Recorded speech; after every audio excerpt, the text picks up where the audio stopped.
สบายดีปีใหม่ท่านผู้ชมที่เคารพสบายดีปีใหม่ท่านผู้ชมที่เคารพตอนท่านผู้ชมเข้าสู่การรายงานข่าวพักคำประจำวันจากของข่าวโทรภาพแห่งชาติข่าวพักคำประจำวันพุธวันที่15 เมษายน 2026ข่าวพักนี้พบกับโฆษกพันงาสุริพงษ์ผมเด็กข้าพเจ้าสุริวัลย์ผลเยี่ยมเจ้า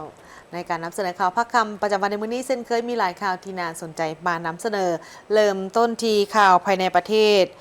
ในท่ามกลางที่หลายคนพร้อมเฉลิมฉลองบุญปีใหม่ลาวอย่างเบิกบานมนซืนทางกองเลขาคณะกรรมการคุ้มครองภัยพิบัติกระทรวงป้องกันความสงบก็ได้มีการสมทบกับทางกองบัญชาการทหารนครหลวงและกองบัญชาการทหารอากาศได้นำเอายนต์มี17จำนวน2ลำพร้อมกับอุปกรณ์สืบต่อในการเล็งใส่สกัดกั้นมอดไฟใหม่ล้ามป่าอยู่เขตเมืองสังทอง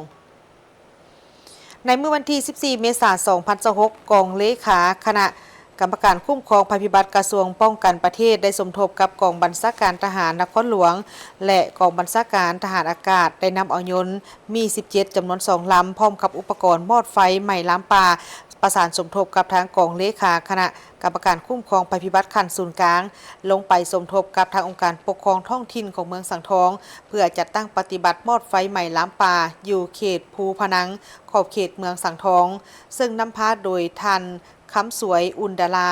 เลขาพรรคเมืองสังทองพร้อมด้วยคณะโดยมีพันเอกศรีนวลวงนาไซห้องหัวหน้าห้องการอบรมการบินกองบัญชาการทหารอากาศพร้อมด้วยคณะมีห้องหัวหน้าแผนกคุ้มครองภัยพิบัติและแก้ไขระเบิดที่บ่ทันแตกห้องการกรมใหญ่เสนาธิการกระทรวงป้องกันประเทศพร้อมด้วยคณะผ่านการลงไปบินสำรวจสภาพไฟไหม้แม่นเป็นวงกว้างและมีอยู่3จุดก็คือจุดบ้านเพียลาดบ้านนาหอยและบ้าน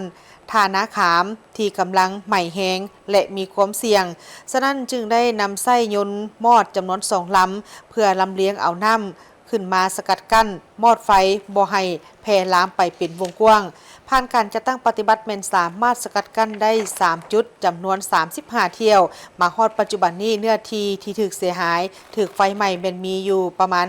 85เฮกตาร์และในวันที่ 13 เมษายน 2026ที่ผ่านมาบริษัทเบียร์ลาวจำกัดได้มอบน้ำดื่มให้3เมืองของนครหลวงเวียงจันทร์เพื่อสนับสนุนเจ้าหน้าที่มอดไฟป่าวันที่ 13 เมษายน 2026อยู่ที่เมืองปากงืมนครหลวงเวียงจันทร์บริษัทเบียร์ลาวจำกัดนำโดยท่านสิทธิไซ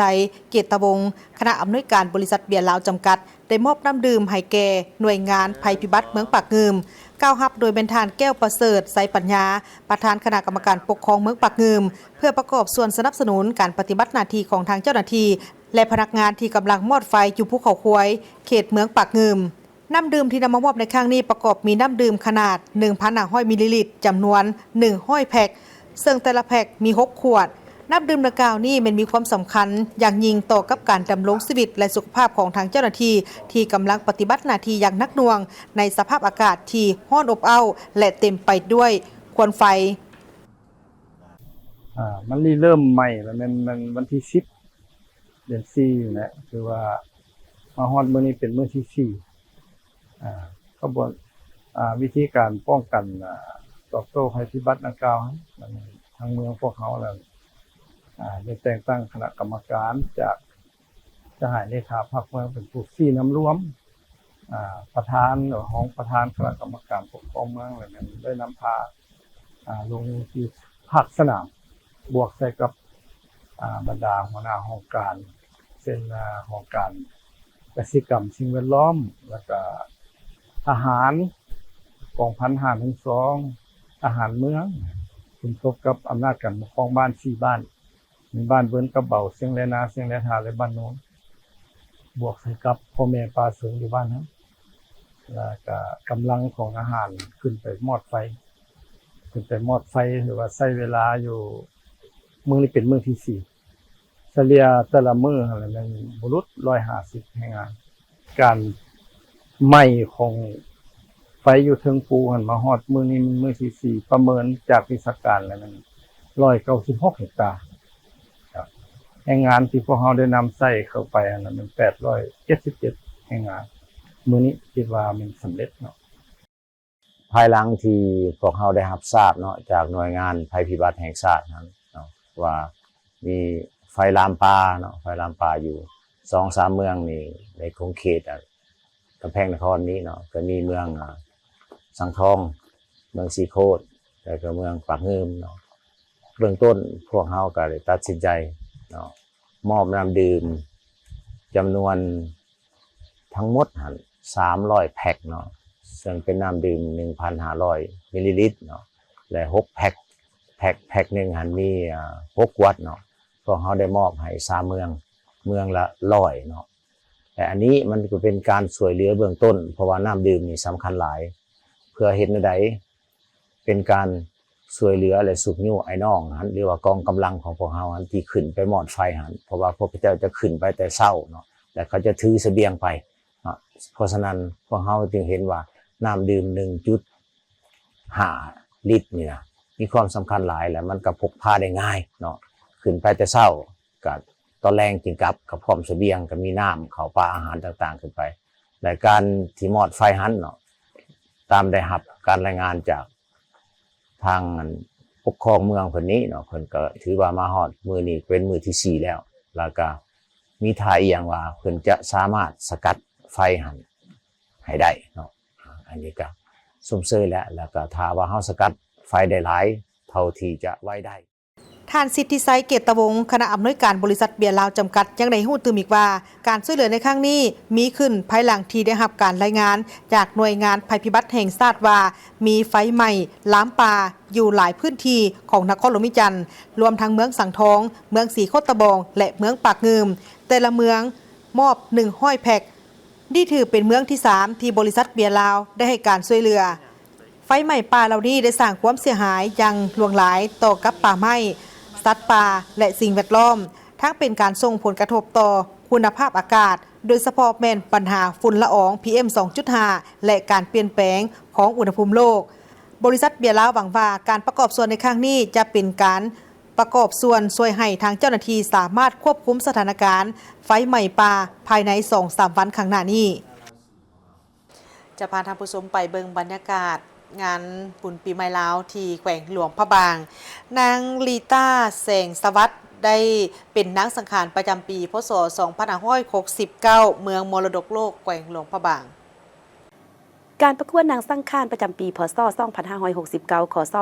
2026ได้สำเร็จลงด้วยความเบิกบานมวลซื่นในค่ำคืนของวันที่12เมษายน2026นี้ที่เดินทัดหลวงนครพระบางโดยมีท่านบุญเลื่อมมณีวงศ์ประธานสภาประชาชนแขวงท่านบุญเลื่อสิ้นใสวรวงศ์ประธานคณะกรรมการปกครองแขวง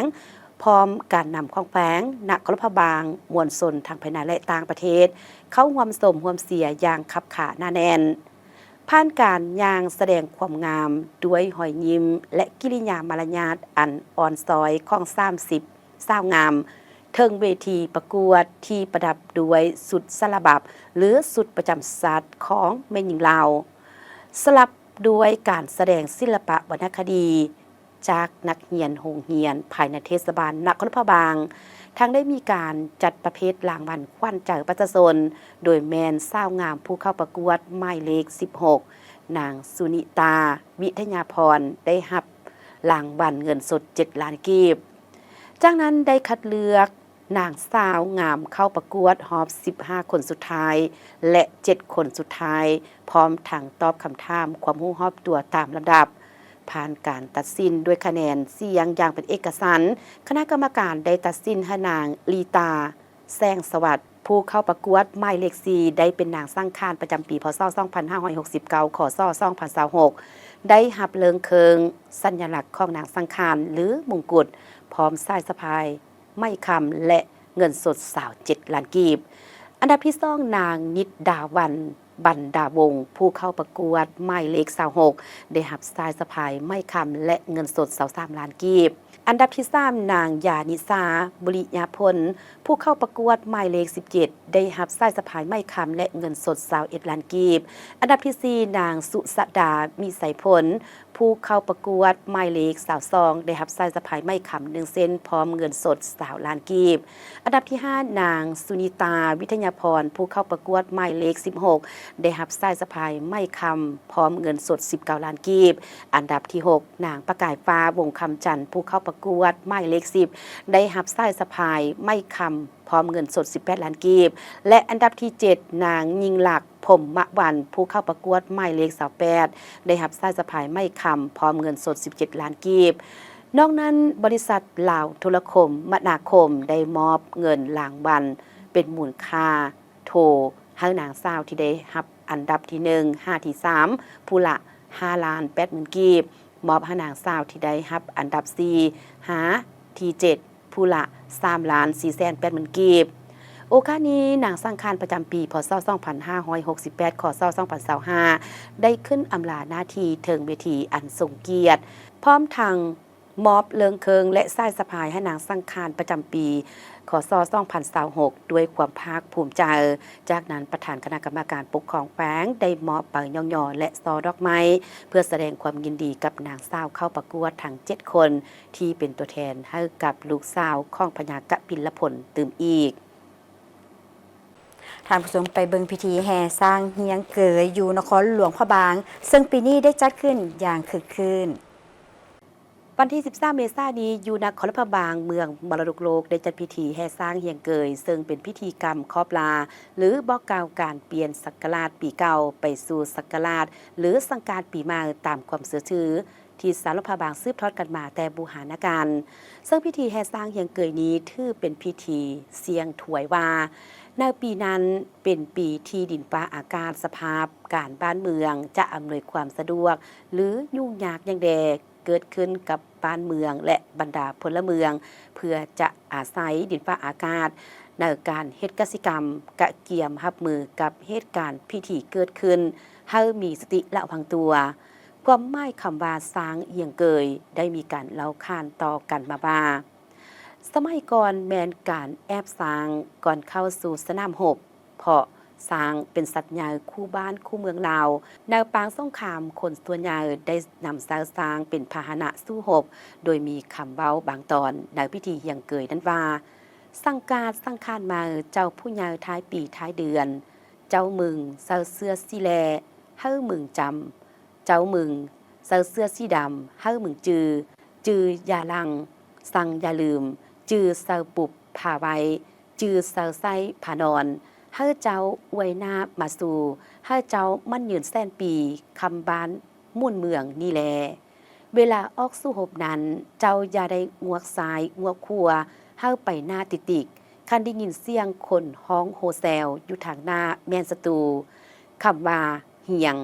หมายถึงเทียบติดแปะยับเข้าใส่กันและคำว่าเกยแม่นคำศัพท์ที่ได้มาจากภาษากึมุที่หมายถึงระเบียงเสียหรือศาลข้องเหือนที่ยกให้สูงขึ้นสำหรับพิธีสร้างเฮียงเกยจะมีพืชพันธุ์ธัญญาหารหลายอย่างให้สร้างกินเพื่อเสียงถวยการกินของสร้างเส้นหญ้ากล้วยอ้อยถั่วงาเหล้าข้าวต้มข้าวนมข้าวโคบข้าวเคียบและอื่นๆตามขวบเสือถ้าปีได้สร้างกินหญ้ากินกล้วยกินอ้อยก็จะพยากรณ์ว่าปีนั้นดินฟ้าอากาศสภาพการบ้านเมืองจะสงบสุขร่มเย็นน้ำฟ้าน้ำฝนก็จะอุดมสมบูรณ์ถ้าปีนั้นสร้างกินเหล้าก็จะพยากรณ์ว่าบ้านเมืองจะมีอุปสรรคเหล่านี้เป็นต้นซึ่งในปีนี้ได้มีขบวนแห่เริ่มจากหน้าห้องบาการแปลงบริเวณซ่านน้ำพุเจอกลางเมืองนครพระบางมีสร้างเข้าร่วมขบวนแห่จำนวน5เสือกหรือ5โตนำพาขบวนโดยทานบุญเลือสิ้นไซบรวงศ์ประธานคณะกรรมการปกครองแขวงนครพระบางพร้อมโดยการนำของแขวงนครพระบางโดยมีการนำสร้างบาเฮียงเกยอยู่วัดมาสุวรรณภูมิรามพร้อมทางจัดพิธีสู่ควันสางและแห่ขบวนไปสืบต่อทำพิธีอยู่ลานเกยสางวัดเสียงทองตื่มอีกตลอดระยะขบวนแห่มีมวลชนแค่ภายในและต่างประเทศเข้าร่วมชมอย่างล่วงไหลท่านผู้ชมที่เคารพในบุญปีใหม่ลาวของทุกๆปีสาวหลวงพระบางก็ได้พร้อมกันสืบสานประเพณีเอาน้ำเทียงของปู่เยอยาเยอโดยบ่ขาดทุกกิจกรรมของปู่เยอยาเยอก็ล้วนแล้วแต่เป็นประเพณีที่สำคัญของชาติก่อนที่จะนำเอาปู่เยอยาเยอออกมาเคลื่อนไหวนั่นจะต้องมีการเฮ็ดพิธีทางศาสนาก่อน กิจกรรมหนึ่งที่สำคัญก็แม่นการเอาน้ำเทียงมีขึ้นในมื้อสังขารหลวงตามการบอกเล่าของคนบุหารปู่เยอะยาเยอะได้ไปตักเอาน้ำค้านอยู่ทาผาบังหรือเอิ้นกันว่าทาอ้ายคำลาอ้ายคำหงหนึ่งในตำนานนาค15ตระกูลที่เป็นเจ้ารักษาแม่น้ำในหลวงพระบางแต่ผ่านมาหลายปีจนมาถึงปัจจุบันก็ได้ขอนำพระแม่ธรณีและพญานาคเปลี่ยนทามาตักเอาน้ำเทียงอยู่เบื้องถึงปากห้วยเมาซึ่งเอิ้นว่าทาอ้ายแอน้อยน้ำเทียงนี้ถือว่าเป็นน้ำที่ศักดิ์สิทธิ์สะอาดบริสุทธิ์เพื่อเอามาคดสงองค์พระบางในมืออังเสริญพระบางลงมาคดสงและคดสงธาตุหน้าหอตามนิทานการเล่าบอกขานสืบต่อกันมาหลายเซนคนปู่เยอะยาเยอะแมนผู้ที่ตัดเครือเขากาดใหญ่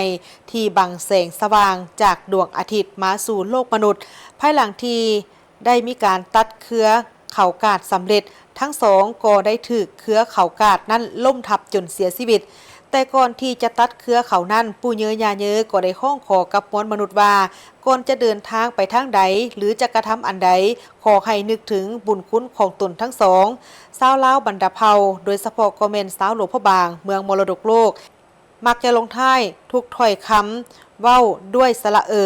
สำหรับปู่เยอะยาเยอะแม่นได้รับการเคารพนับถือมาหลายเซนคนปัจจุบันกิจกรรมที่เกี่ยวพันกับปู่เยอะยาเยอะหรือหอเทวดาหลวง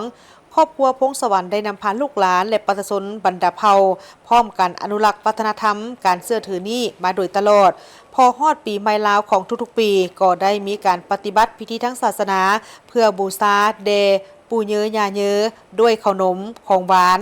สำหรับประเพณีของการตักน้ำเทียงของปู่เยอะยาเยอะแม่นมีขึ้นในมื้อสังขารหลวงของทุกๆปี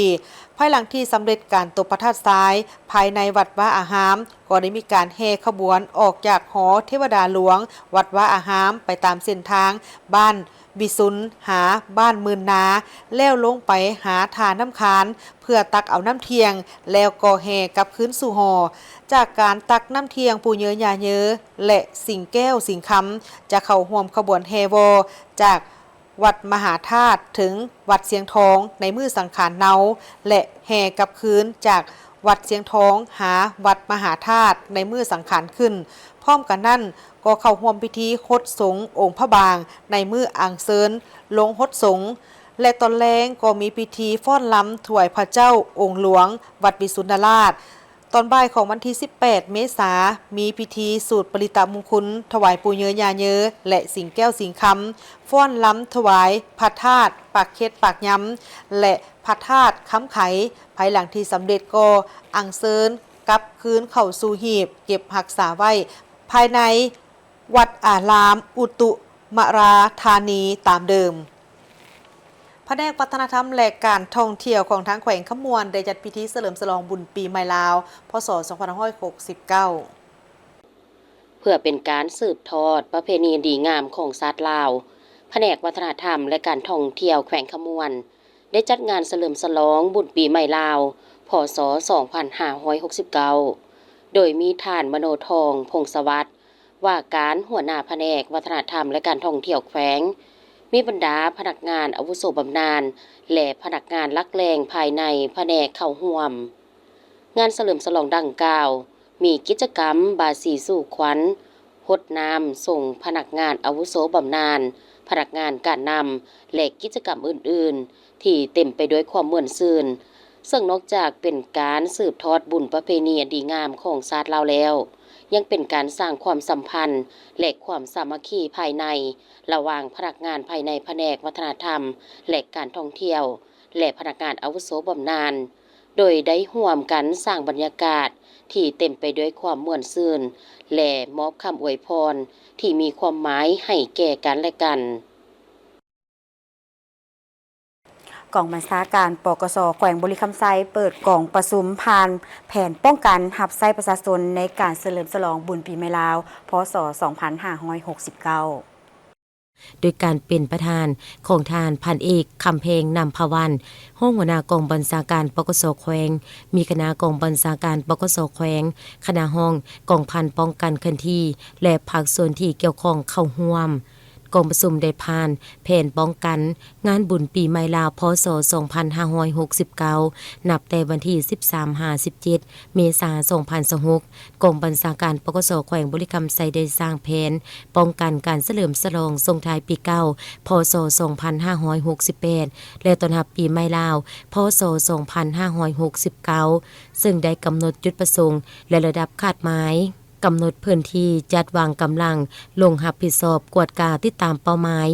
เพื่อต้านสกัดการถูกเล่ห์เหลี่ยมกลอุบายของพวกศัตรูและกลุ่มคนบ่ดีที่มีแผนการจะก่อความบ่สงบรูปแบบต่างๆในระยะเฉลิมฉลองบุญปีใหม่ลาวพศ 2569 ที่แขวงบุรีรัมย์ไซในนั้นได้ตกลงแต่งตั้งคณะปิสอบ4นำรวมจำนวน5สหายคณะบัญชานำพาป้องกันตัวจริง17สหายเพื่อเป็นเสนาที่การช่วยคณะบัญชา4นำรวมในการสร้างแผนป้องกันมีหน้าที่ลง4นำกวดกาบัญชากำลังอยู่แต่ละจุดป้องกันติดตามสภาพ24ชั่วโมงเพื่อสรุปรายงานและขอทิศนำจากคันถึงอย่างเป็นปกติหากมีปรากฏการณ์โยโทเกิดขึ้นส่วนหน่วยประจำการตัวจริงแบ่งออกเป็น10หน่วยประจำการมีจำนวนพล488สหายนอกนั้นยังได้ขึ้นแผนพาหนะหับไซเป็นต้นรถหับไซวิสาเฉพาะรถมอดไฟและประกอบอาวุธยุทโธให้นายและพลตำรวจที่ลงป้องกันตัวจริงอยู่ตามจุดต่างๆเพื่อเฮ็ดหน้าที่รักษาความสงบความเป็นระเบียบเรียบร้อยเห็นให้ประชาชนลาวบ่ได้พาวและนักท่องเที่ยวที่มาลินมาเที่ยวชมการเฉลิมฉลองส่งท้ายปีเก่าต้อนรับปีใหม่ลาวพศ 2569 อยู่ภายในแขวงบุรีรัมย์ไซให้มีความเบิกบานม่วนซื่นรักษาได้ฮิตของประเพณีอันดีงามและมีความสงบปลอดภัยห้อยสนห้อยท่านผู้ชมวันหนาวเป็นวันที่2ซึ่งปีนี้กงกับมือแหม13ค่ำเดือน5ลาวกงกับวันพุธที่15เมษายน2026ซึ่งเป็นมืออยู่ระหว่างกลางปีเก่าและปีใหม่ลาวประชาชนลาวจะถือวันดังกล่าวนี้เป็นมือพักผ่อนและจัดกิจกรรมมงคลเพื่อสะสมความดีเพื่อเกี่ยมต้อนรับปีใหม่ลาวตามความเชื่อถือที่เคยสืบทอดปฏิบัติกันมาในมื้อที่2ของการเฉลิมฉลองบุญปีใหม่ลาวเอิ้นกันว่าวันเนาโดยประชาชนตามความเชื่อกันมาว่าในมื้อวันเนาเป็นมื้ออยู่ระหว่างกลางปีเก่าและปีใหม่มื้อดังกล่าวส่วนหลายแม่นถือเอาเป็นวันพักผ่อนและนิยมกันทำบุญตักบาตรถวายสังฆทานแด่พระสงฆ์สามเณรบางคนก็นิยมกันปล่อยสัตว์เช่นว่าการปล่อยนกปล่อยปลาและสัตว์อื่นๆตามความเชื่อของไผลาวสำหรับกิจกรรมในวันเนาการเฉลิมฉลองปีใหม่ลาวนี้ชาวลาวนิยมก่อกองทรายตกแต่งประดับประดาด้วยธงศาสนาและปักรูปสัตว์ราศีตามปีเกิดนั้นไว้ตามวัดวาอารามหรือสถานที่เหมาะสมมีเงื่อนไขเพื่ออุทิศส่วนกุศลให้แก่บรรพบุรุษก็เป็นอีกสิ่งหนึ่งที่สำคัญที่ชาวลาวนิยมและเคยปฏิบัติสืบทอดกันมาซึ่งปีนี้วันเนาถือกับมื้อแฮม13ค่ำเดือน5ลาวกงกับวันพุธที่15เมษายน2026เนื่องด้วยปีใหม่ลาวในปีนี้มือที่2นั้นวันเนาถ้าตามปฏิทินเขาเอิ้นว่าวันอยู่ระหว่างปีเก่าปีใหม่หรือวันว่างจากปีเก่าปีใหม่เกียมจะขึ้นสู่ปีใหม่และส่งท้ายปีเก่าวันเนาโดยเฉพาะตามคติบูฮานเพิ่นนั้นวันเนานั้นเพิ่นนิยมได้เฮ็ดสมมาคารวะผู้เฒ่าผู้แก่ส่วนลูกส่วนหลานอยู่ตามบ้านตามเฮือนเพื่อเป็นสิริมงคลอันนี้โดยเฉพาะการฮดสงฆ์ผู้เฒ่าผู้แก่นั้นตามประเพณีนิยมนั้นเพิ่นอนุญาตเพิ่นขอสมมาคารวะผู้เฒ่าผู้แก่โดยเฉพาะลูกหลานตลอดปีไปบ่สร้างย่างบ่งามอาจจะกายหน้ากายตาไปเพิ่นไปเฮ็ดเวียกกันอื่นถ้าทั้งประเพณีภาคเหนือโลภบางคือวันเนาวันอยู่ระหว่างปีเก่าปีใหม่วันว่างนั้นดังนั้นการฮดสงฆ์ของครูบาอาจารย์ก็ดีโดยเฉพาะเฮาเนี่ยเข้าใจว่าเวลาปีใหม่แล้วพระสงฆ์เพิ่นปลดศีลเพิ่นบ่ถือศีลอันนี้ก็บ่แม่นเนาะก็คือครูบาอาจารย์เพิ่นยังถือศีลปกติอยู่แต่เฮาเมื่อฮอดเดือน5ฟ้าใหม่มื้อสังขารล่วงสังขารขึ้นก็ดีนั้นเฮาขอสมมาคารวะผู้เฒ่าผู้แก่และขอฮดสงฆ์อนุญาตจากเพิ่นก่อนเฮาจะฮดจะสงฆ์ได้โดยเฉพาะน้ำฮดน้ำสงนั้นบูฮานประเภทนี้เพิ่นนิยมเอาน้ำสะอาดบริสุทธิ์น้ำอบน้ำหอม ที่มีกลิ่นหอมจากไม้แก่นจันทร์จากไม้จันทร์หอมมาบดแล้วก็มาสีให้เกิดหอมเป็นน้ำที่เป็นสิริมงคลคดผู้เฒ่าผู้แก่เพื่อเป็นสิริมงคลการลิ้นปีใหม่นี้ก็ขอให้หลีกเลี่ยงจากน้ำสีน้ำเปื้อนน้ำบ่สะอาดหรือว่าการหดสงแบบบ่ถูกต้องตามของประเพณีเช่นว่าการแกว่งใส่กันกันดึกใส่กันหรือผู้เฒ่าผู้แก่ก็ไปก็โดยบ่อนุญาตเพิ่นดึกใส่แห้งๆอันนี้ก็ถือว่าเฮานั้นบ่สมมาคารวะแทนที่จะได้บุญได้กุศลเพิ่มแทนที่จะเพิ่นจะให้อโหสิกรรมอาจจะเป็นบาปเป็นกรรมติดตัวเฮาไปก็มีใส่น้ำสะอาดบริสุทธิ์ขอฮดขอทรงซึ่งกันและกัน นอกจากกิจกรรมต่างๆที่เคยจัดตั้งปฏิบัติกันมาของวันเนาแล้วยังมีบางพื้นที่นิยมการจัดขบวนแห่เช่นขบวนแห่ของนางสังขารปีนี้นางสังขารแม่นนุ่งถือประดับด้วยดอกบัวหลวงและแก้วลายมือเบื้องขวาถือหอกสามงามและมือเบื้องซ้ายถือธนูโดยนำไส้หมู่เป็นพาหนะ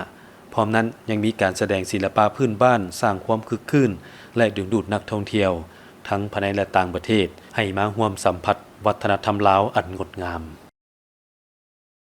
ท่านผู้ชมที่เคารพจากนี้จะพักกันก่อนหลังจากเคารพธงชาติกลับมายังมีอีกหลายข่าวที่สำคัญมานำเสนอ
ทุ่งชาติลาว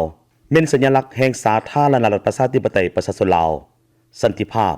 เอกราช ประชาธิปไตย เอกภาพ วัฒนาถาวร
นำท่านผู้ชมเข้าสู่การรายงานข่าวระยะที่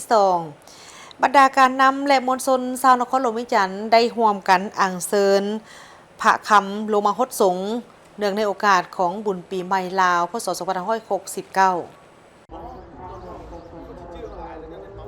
นครหลวงวิจันทร์ได้จัดพิธีอัญเชิญพระพุทธรูปคำลงมาฮดสงน้ำเนื่องในโอกาสบุญปีใหม่ลาวพ.ศ. 2569ซึ่งจัดขึ้นในตอนแรกของวันที่14 เมษายน 2026เป็นมื้อทำอิฐของการลิ้นบุญปีใหม่ลาวหรือมื้อสังขารหลวงที่เดินกรมมาเรียนทางด้านในของพระธาตุหลวงเวียงจันทร์เมืองไซเสถานครหลวงเวียงจันทร์โดยการเป็นประธานของทานศิริราชทงศิลป์ทองเพ็งประธานคณะกรรมการปกครองนครหลวงเวียงจันทร์มีพระเถรานุเถระพระอาจารย์ใหญ่มหาเวทมาสีไนประธานศูนย์กลางองค์การพุทธศาสนาสัมพันธ์ลาวมีบรรดาท่านรองประธานคณะกรรมการปกครองนครหลวงวิจันทร์พร้อมด้วยบรรดาการนำเมืองไซเสถาหัวหน่วยธุรกิจบริษัทห่างห้านมวลชนชาวนครหลวงวิจันทร์และนักท่องเที่ยวเข้าร่วมในพิธีได้จัดพิธีทั้งศาสนาเพื่ออาราธนาอัญเชิญพระพุทธสุวรรณสาธานธรรมิกราชลงสู่แทนอัญเชิญพระคำประทับอยู่หอใต้เทียนบูชารัตนไตรัยเป่าสักเขไหวพระหับศิลกล่าวถวายฮดส่งน้ำปัจจัยเครื่องไสยทานสูตรปริตะมงคลเคนบ้างปัจจัยคารวะพระรัตนไตรัยกล่าวอนุโมทนาโอกาสธรรมและหับพรหยาดน้ำ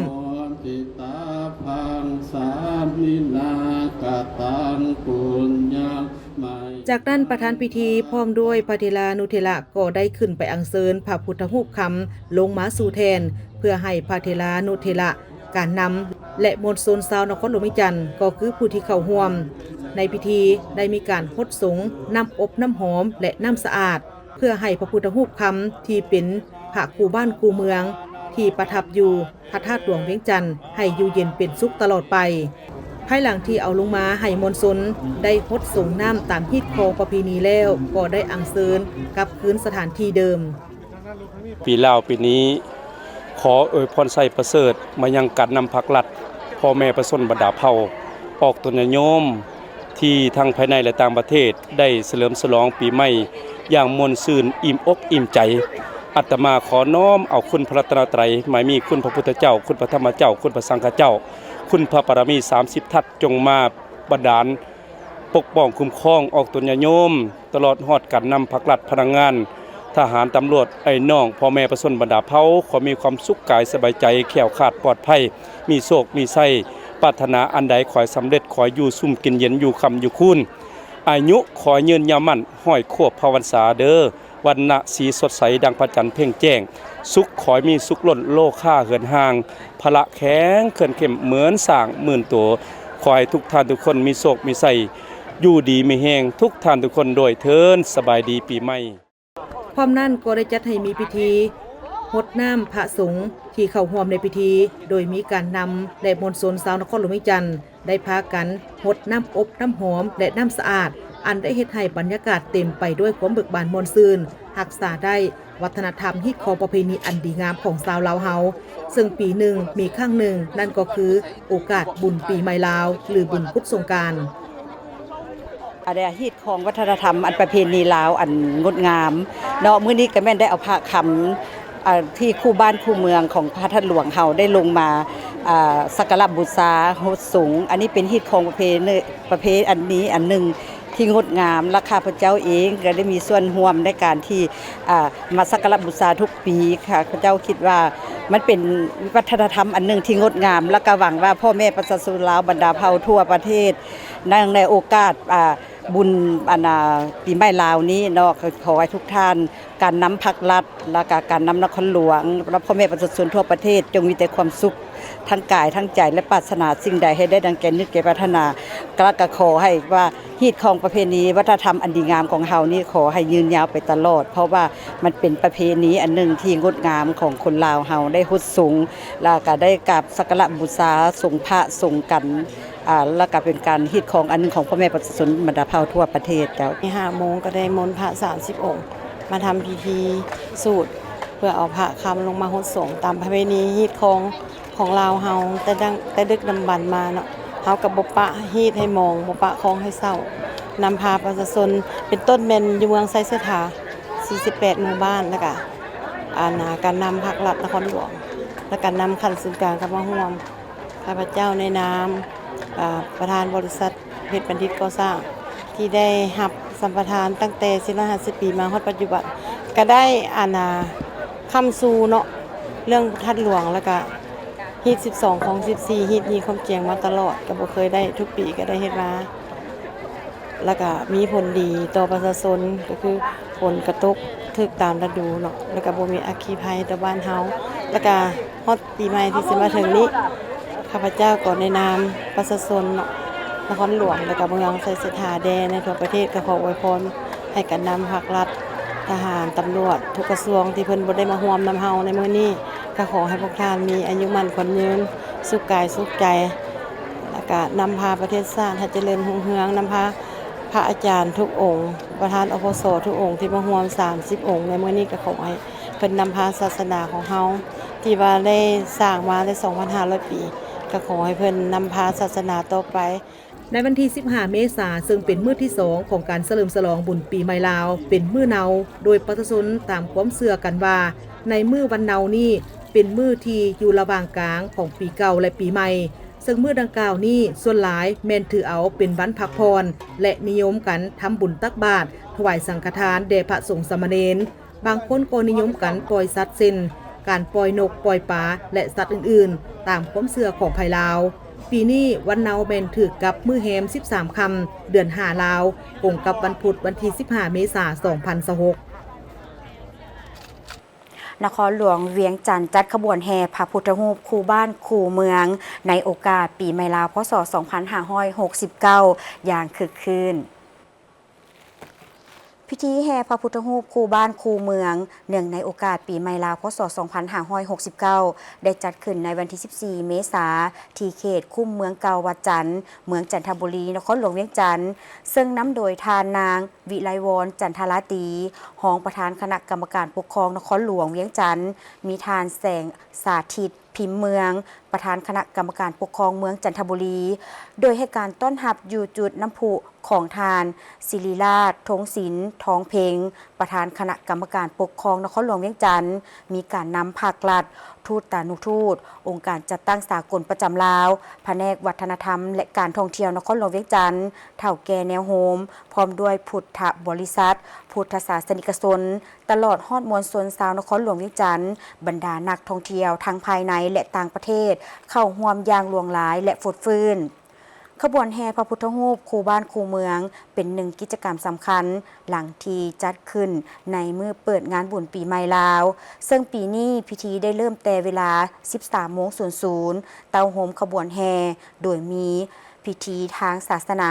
เพื่ออัญเชิญพระพุทธรูปขึ้นสู่ราชรถขบวนแห่ในปีนี้ประกอบมีทั้งหมด10ก้อนกำลังขบวนแห่จากภาคส่วนต่างๆคือก้อนขบวนพระสงฆ์ก้อนขบวนราชรถทั้ง3คัน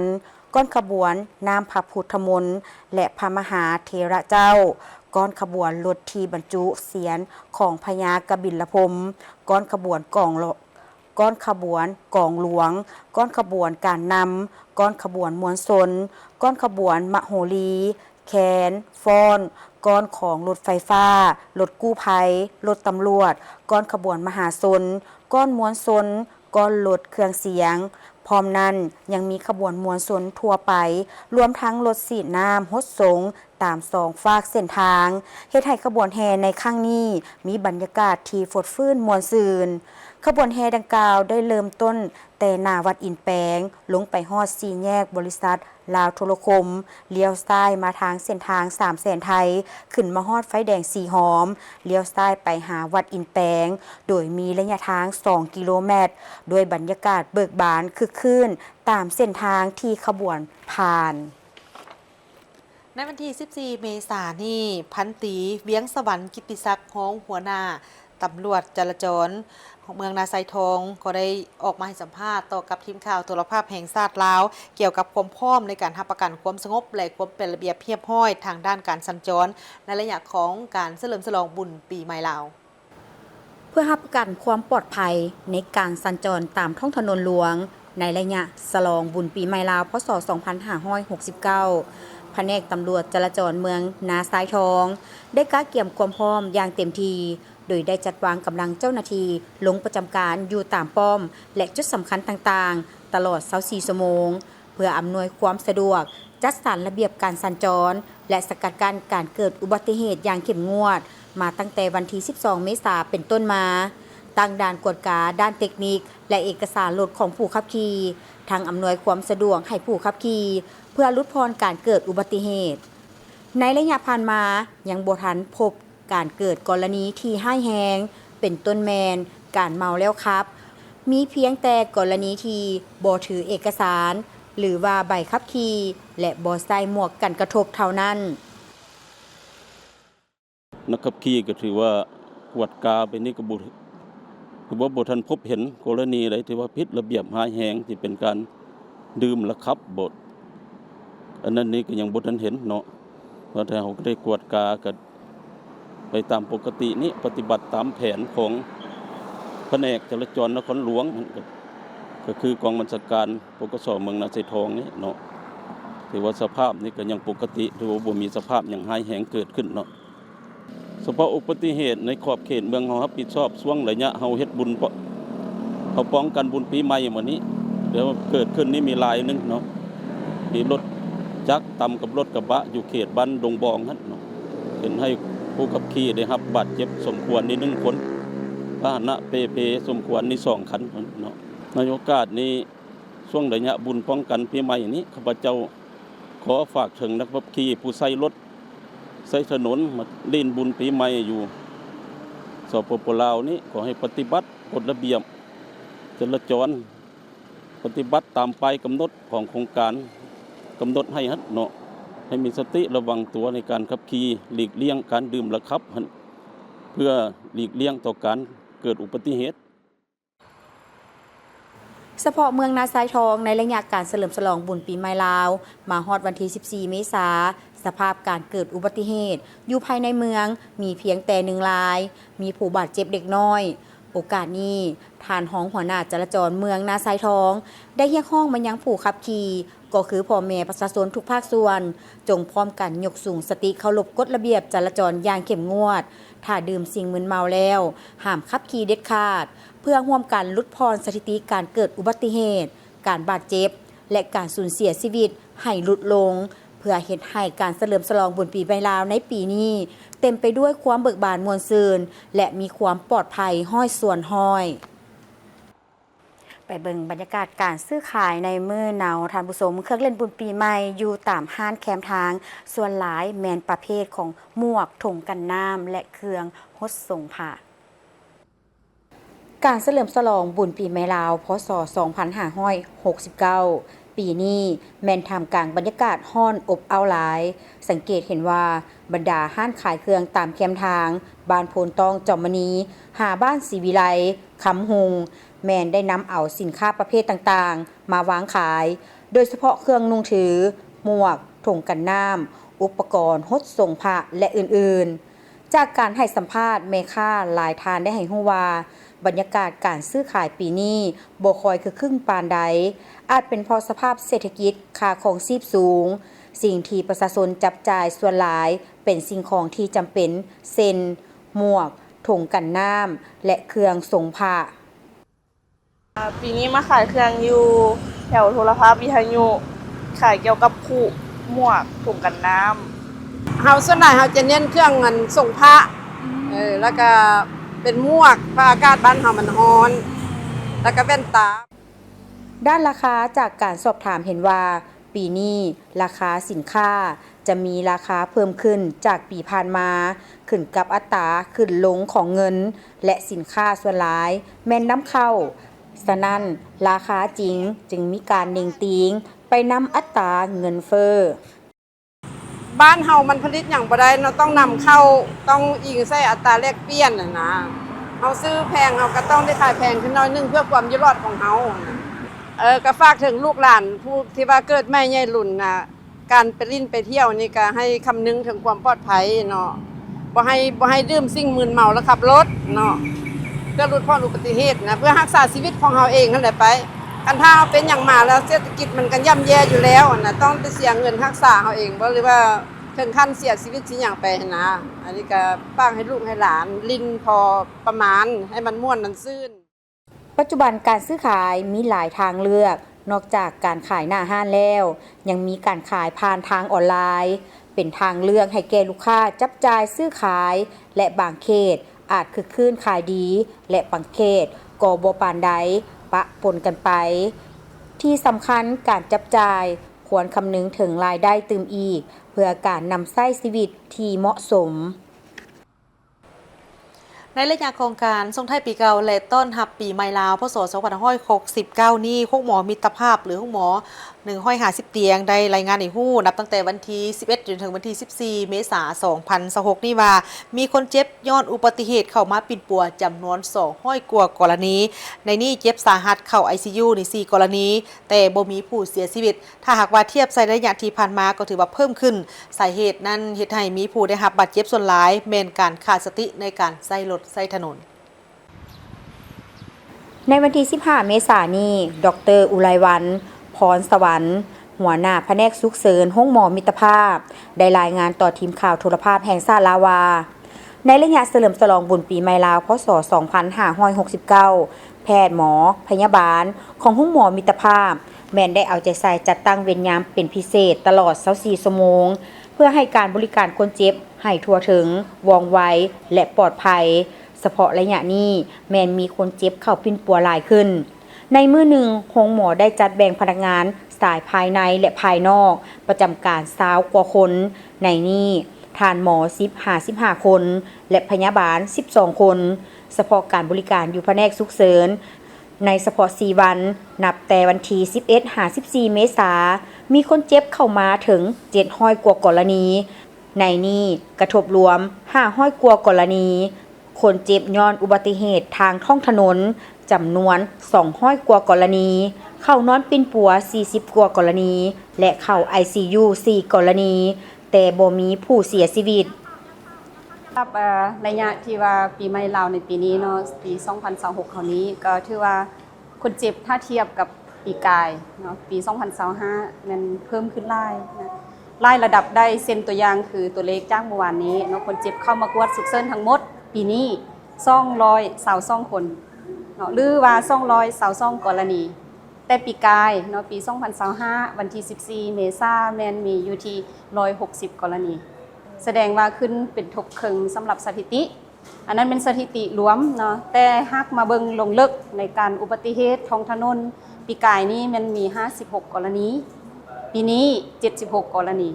ก็แสดงว่าเพิ่มขึ้นเกือบครึ่งนึงของปีกายมา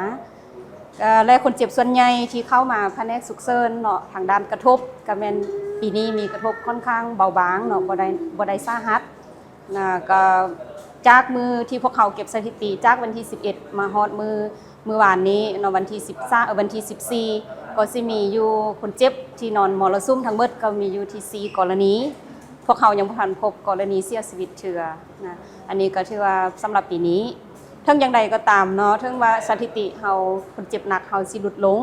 แต่ว่าคนเจ็บเบาบางของพวกเขาก็เพิ่มขึ้นนะบาดแผลทะเลินจังซี่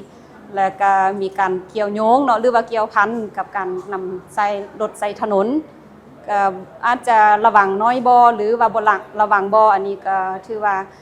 ค่อนข้างหลายเนาะพบเห็นหลายกระทบอุบัติเหตุระวังรถจักรกับรถจักรกับรถใหญ่กับคนย่างแบบนี้ก็ถือว่ามีเข้ามาเป็นเรื่อยๆและระยะเวลาที่คนเจ็บที่เข้ามาห้องหมอของพวกเขาเนาะพักเศร้าแบบนี้นี่จะบ่ค่อยหลายเนาะจะสังเกตเห็นว่าบ่มีผู้ผ่านไปผ่านมาแต่เริ่มจากประมาณ5หรือ6โมงขึ้นเมื่อเนาะ5-6โมงแรงขึ้นเมื่อมันคนเจ็บจะทยอยมาเรื่อยๆจนฮอดดึกจนฮอดแจ้งเนาะก็ถือว่าลายอยู่ปีนี้ก็ได้ไอ้น้องเฮาก็เฮ็ดเวียกก็ในปีนี้นอกจากกรณีคนเจ็บเพิ่มขึ้นแล้ว สิ่งที่น่าเป็นห่วงต่อสุขภาพของประชาชนยังกดพบมีคนเจ็บที่ไส้สารเบื่อเมาเข้ามาเป็นปัวซึ่งเป็นสิ่งที่อันตรายต่อสุขภาพเพราะ4วันกวดพบมี10กรณีพร้อมนี้ยังมีรายงานคนเจ็บเป็นวินเจ็บหัวจากสภาพอากาศร้อนอบอ้าวและพยาธิอื่นๆอีกตัวที่นำมาอีกตึมอันนึงปัญหานึงก็คือการใส่ซ่านเบื่อเมานะใส่ซ่านเบื่อเมาทางท่านหมอเองก็บ่ฮู้ว่าเบื่อเมาที่เพิ่นใส่ให้มันยังแต่ว่ามาในรูปการที่ว่าเบื่อเมาเก็บสถิติแต่ละมื้อแต่ละวันก็ค่อนข้างว่าปีนี้ก็ถึงว่าสิบ่หลายซ้ำปีกายเนาะแต่ก็ยังพอมาเรื่อยๆอยู่นะนอกจากใส่ซ่านเบื่อเมาแล้วยังเกี่ยวข้องกับอาการเจ็บท้องปวดท้องหรือแม้กระทั่งเจ็บหัวนะอาจจะแม่นย้อนอากาศร้อนเกินไปบ่หรือว่าออกแดดแล้วมีการเสียน้ำตั้งได้ตั้งนึงแบบนี้หรือไปกินอาหารที่ว่าเพราะว่ายามนี้ยามร้อนเนาะอากาศบ่ดีแด้สิก็กินอาหารเฮ็ดให้เจ็บท้องเจ็บกระเพาะแบบนี้ก็เข้ามาเรื่อยนะบ่แม่นแต่ว่าสิมีแต่อุบัติเหตุท้องถนนลายพยาธิเนาะลายสิ่งที่เข้ามาต่อกับสภาพดังกล่าวดร.อุไรวรรณ พรสวรรค์ได้แสดงความเป็นห่วงต่อสุขภาพของพ่อแม่ประชาชนและเรียกร้องให้เอาใจใส่รักษาสุขภาพของตนให้ดีพร้อมนี้เพื่อรับประกันการบริการเป็นปัวสุขภาพให้แก่พ่อแม่ประชาชนในระยะเฉลิมฉลองบุญปีใหม่ลาวพ.ศ. 2569 นี้แพทย์หมอพยาบาลยังสืบต่อเอาใจใส่เป็นพิเศษในการให้บริการเป็นปัวคนเจ็บฉุกเฉินมีการคัดกรองคนเจ็บผ่านระบบข้อมูลทันสมัยทั้งหมดคือการรายงานข่าวจากห้องข่าวโทรภาพแห่งชาติขอบใจที่บรรทัดให้เกียรติติดตามรับชมข่าวมาฮอดนี้คนส่งทั้งสองพร้อมกับทีมข่าวลาท่านผู้ชมไปก่อนสบายดี